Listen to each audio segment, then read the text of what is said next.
Salam hörmətli izləyicilər, Neytral Zonada xoş gördük. Bu dəfəki mövzumuz 5 il öncə məhz bu gün 7 oktyabr Ermənistan ordusunun 44 günlük müharibə zamanı həyata keçirdiyi əks hücum əməliyyatı və əks hücum əməliyyatının qarşısının alınması və bu əməliyyatın əhəmiyyəti barədə olacaq. Ümumiyyətlə, müharibə dövründə biz onu qeyd etmək lazımdır ki, müharibə dövründə Ermənistan tərəfi daha çox məlum Ohanyan xəttinə və düzəltdikləri və dərinləşdirilmiş müdafiə xəttlərinə daha çox güvənirdilər.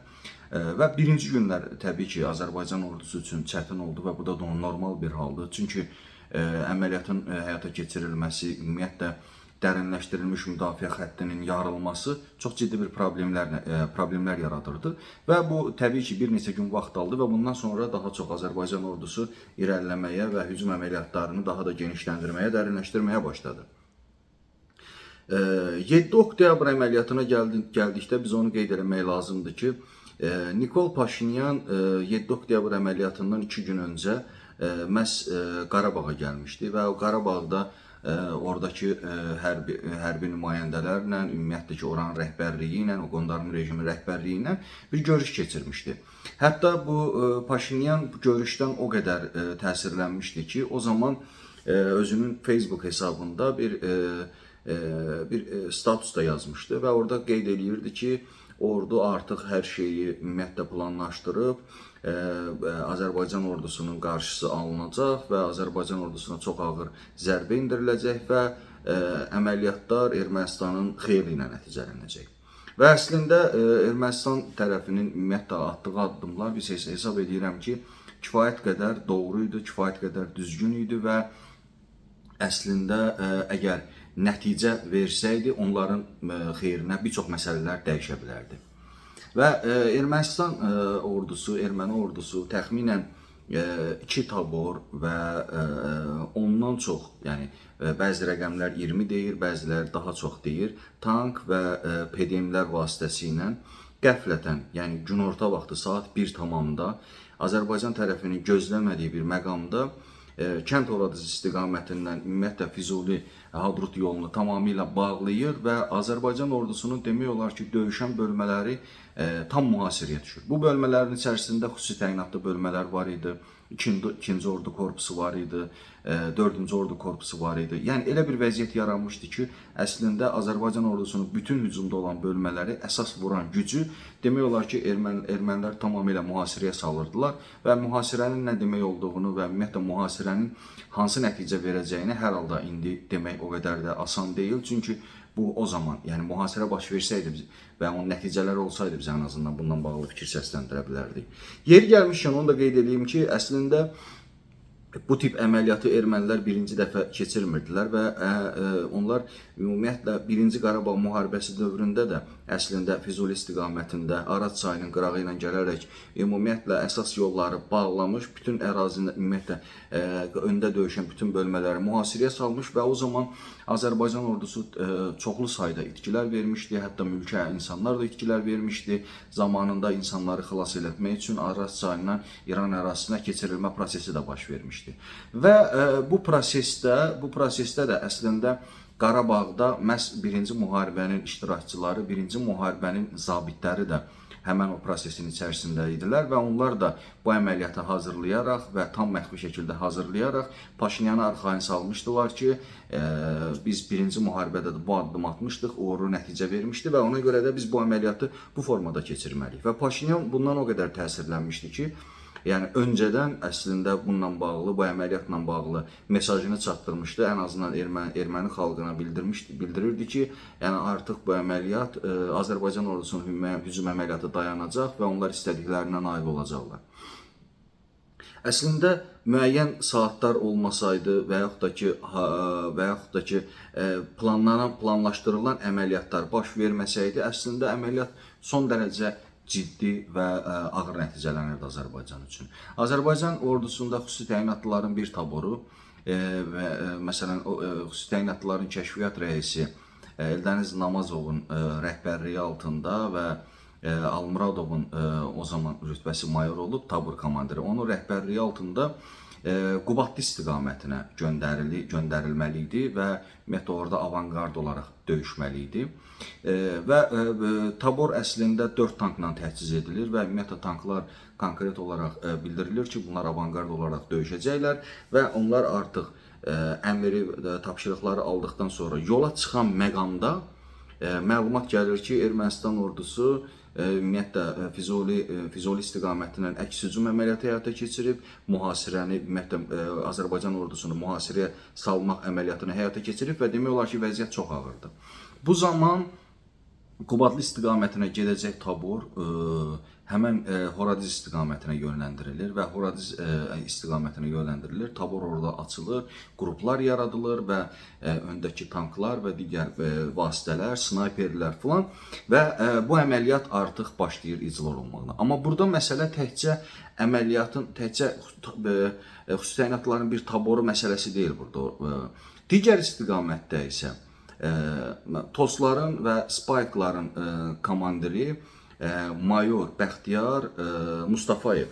Bəxtiyar Mustafayevə də başqa bir tapşırıq verilir. Amma o da tapşırığı icra etməyə gedərkən bu informasiya gəlir ki, ermənilər böyük qüvvə ilə hücuma keçiblər və məlum, yəni Füzuli istiqamətində cəbhə xəttini yararaq bütün o yollara nəzarəti ələ keçiriblər və artıq Azərbaycan ordusu tam mühasirə şəraitinə düşür. Bu zaman həm eyni vaxtda həm TOS1-in, həm TOS-ların komandiri Bəxtiyar Mustafayev, eyni zamanda Müdafiə Nazirinin Artilleriya Diviziyonunun komandiri Eldəniz Qəmbərov həmən istiqamətdə olur. Yəni Füzuli istiqamətindən Artilleriya Divizyonu, TOS-lar, Spike'lar və ön tərəfdən erməni ordusunun gəldiyi ön tərəfdən isə Eldəniz Namazovun rəhbərlik elədiyi və Qubadlı istiqamətinə əslində göndərilən tabor ermənilərin qarşısına çıxır. Və burada çox ağır döyüş baş verir. Burada təbii ki, yeganə döyüşlərdən biri olur ki, ümumiyyətlə bəziləri iddia edir ki, bu döyüşdə hansısa dronlardan istifadə olunub, hansısa koordinatlar üçün, hətta belə, yəni açıq demək lazımdır ki, bu əməliyyatda hətta koordinatlar üçün belə dronlardan istifadə olunmayıb.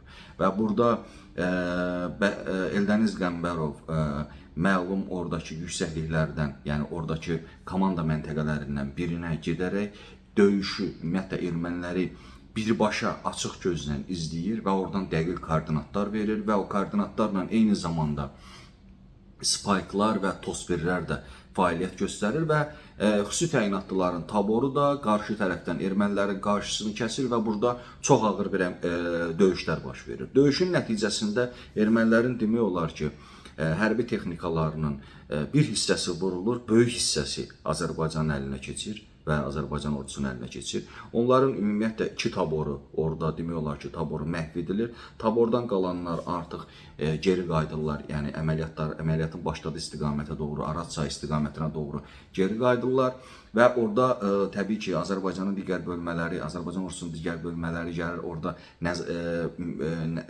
həmən bölmələrə təhvil təslim məsələsində əslində xüsusi təyinatlı tabor onlara həmin gün təhvil təslim edə bilmirlər. Çünki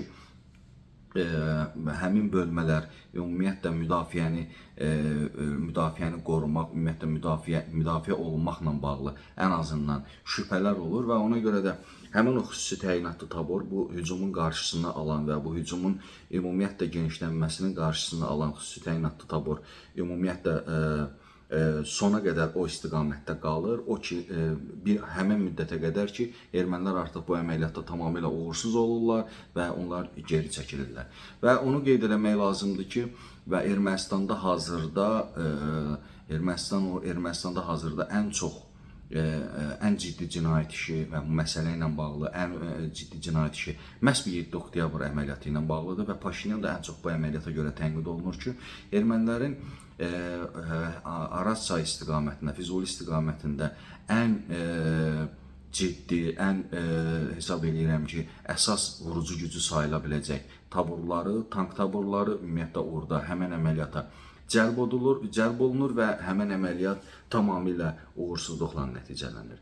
Və Azərbaycan tərəfi təbii ki, bu əməliyyatdan sonra Azərbaycan ordusunun yeri gəlmişkən onu da qeyd edeyim ki, əməliyyat nəticəsində, əməliyyatın sonu olaraq təkcə ermənilərin ümumiyyətlə aldığı və yaxud da ki, ermənilərin ümumiyyətlə cəhbəni yarıb gəldiyi təkcə istiqamətlər yox, yəni artıqlaması ilə həyata keçirilir. Bir neçə kənd də ermənilər, ümumiyyətlə erməni işğalından azad olunmuş olur. Və bundan sonra təbii ki, bu əməliyyatdan sonra mühasirə məsələsi bitir və bundan sonra Azərbaycan ordusunun ümumiyyətlə Qarabağda hərbi əməliyyatlar keçirməsi, ümumiyyətlə hərbi və vəziyyəti tamamilə öz xeyrinə dəyişməsi prosesi başlayır və hücumların əslində Ermənistan ordusunun həm də müdafiə qabiliyyəti sınmış olur. Ona qədər Azərbaycan ordusu bəzi istiqamətlərdə, hətta Qubadlı istiqamətində müdafiəni yarmaqda problemlər yaşayırdısa, bu əməliyyatdan sonra artıq o problemlər də yaşanmır və nəticə olaraq hesab edirəm ki, 7 oktyabr əməliyyatı 44 günlük müharibədə əsas kilit